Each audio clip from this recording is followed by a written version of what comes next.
there's a big hunger out there now for this, for people being in person together in a room. There's something about enough of this like online stuff that also isolates us.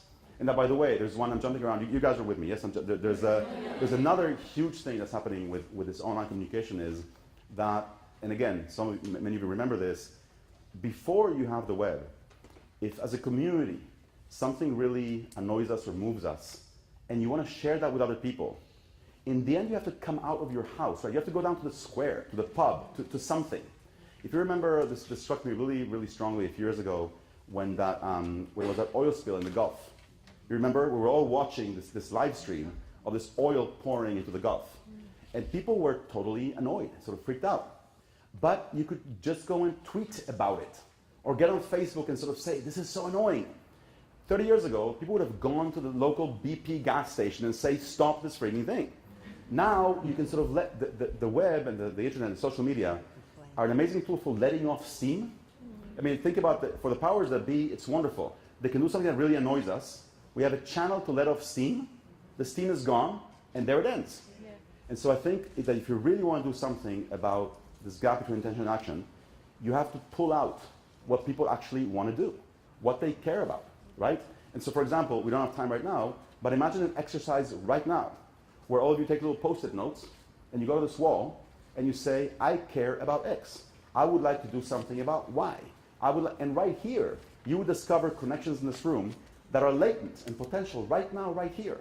So 10/10 is a Saturday in October, just relatively random days. It's a good 3 months away. And we'd like to do something that is sort of audaciously simple, I think, which is to take that sentence that you guys clapped with. You know, I want, in a spirit of generosity and respect, to help build a world where all people can lead a freely dignified life. I would love to know how many people would agree with that anywhere in the world. I am sort of sick of opening the paper and reading that in Syria, there are Shiites and Druze and Alawites and this and that. How many people would agree with that sentence? How many people everywhere in the world want a world where all people can lead a free and dignified life? And I think that we can sort of spread the word and say, if you agree with this, you know, join us, sign up. But that's like the electronic sign-up thing, join us here, okay, that's cool. It'd be nice to see it come out on that day. The moment that people come out and say, we actually all believe in this, a few things happen immediately. One, you realize we're not alone. I'm not alone. Okay, and for different people in different places, that can be really sort of crucial. First of all, I'm not alone personally. I'm not the only strange person in town that wants to make things better. In fact, there are many. And yes, I've known the four of you my whole life. But oh my God, where were you all this time, right? So there's one piece about I am not alone. Second, we are not alone at a local level. If you think about the average, you know, town or city, there are hundreds of little nonprofits, little organizations doing little things. Most people have never heard of most of them. But if people come out on one day, and then your message to the city, to the population as a whole, is basically simply pick one of us. We don't really care. Pick one of us and do something. Volunteer with one of us, donate to one of us, support one of us. We are here, and we're stronger than you think, and we are stronger than we think. And then lastly, and I think for me, crucially, is the global piece. There are people around the world right now, we can have this conversation here. There are places around the world where this conversation would not be allowed, or would be risky, or would be dangerous. And so there are places around the world where simply coming out and saying, we are for dignity and freedom for all, is in itself an act of courage. And there are people out there doing this every day, feeling isolated. For people around the world to come out together and say, you're not alone. We are in this at the same time together, would I think be quite powerful. So in October, people come out, they stand for this in some way, they get together, they voice physically what they want to do and what's getting in their way. That gets reported back. It also gets sort of surfaced. You know, in a city like X, what are the main obstacles to action right now? What can we do together about those obstacles? So that's that. And then you don't stop there. You repeat that periodically. Every month or two, you do it again. You come out, you have this kind of meeting, and at the same time together, you create better and better tools for being able to do something about it. So yeah, I live in a building in New York where my landlady is, I think, 86 or 87. She's at home most of the time. She's fine, but she can't really walk very much anymore. But she's wonderful. And what if there was a way, yes, you'd have to vet her, etc. I understand.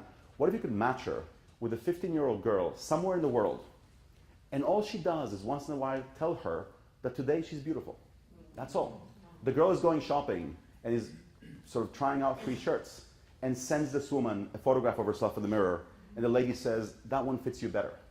I mean, why not? We don't think of that as a volunteer opportunity, but what a wonderful thing. Why can't we make that happen? So,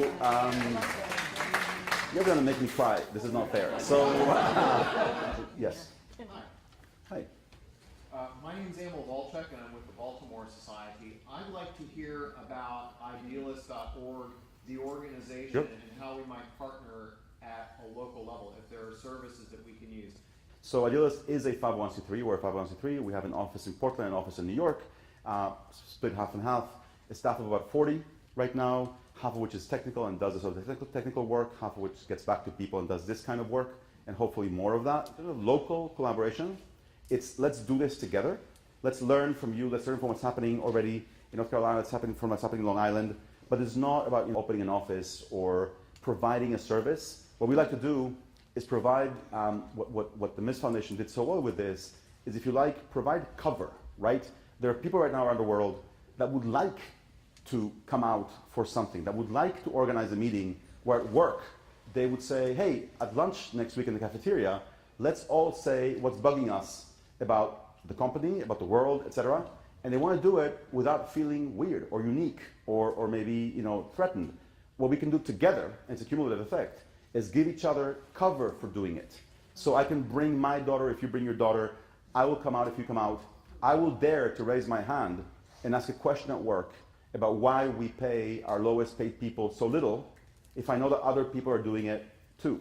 But I won't do it alone. And there's so much of that. So that's what we can provide. We're small. We can't sort of open offices or provide direct services. That's what we can do.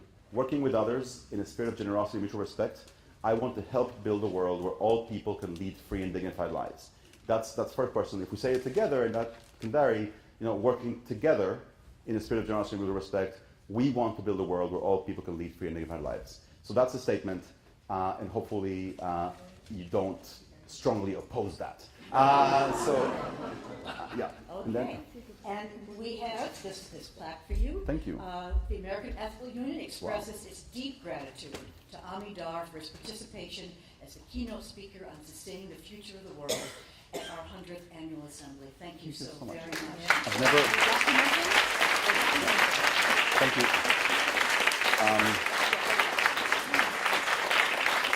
I've never. Thank you so much.